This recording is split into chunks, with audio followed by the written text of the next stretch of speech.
So mga kaigalaan ko, ganito lang naman ang sitwasyon namin dito. Pag umuulan, ganito pala. Grabe. Pag may low pressure, rain or shine, nagtitinda lang ng mga tao. Fresh from the farm. Ito ay ang Tabuan Farm Market. Every weekend lang po ito. At saka napakamura ng mga bilihin dito. Makikita nyo may maraming mga gulay at saka mga prutas.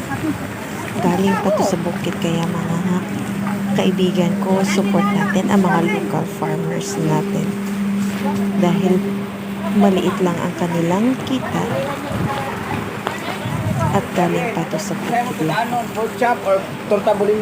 Ganito lang naman ang sitwasyon. Pag malakas ang ulan, basa lahat. Siyempre, kailangan kumikita.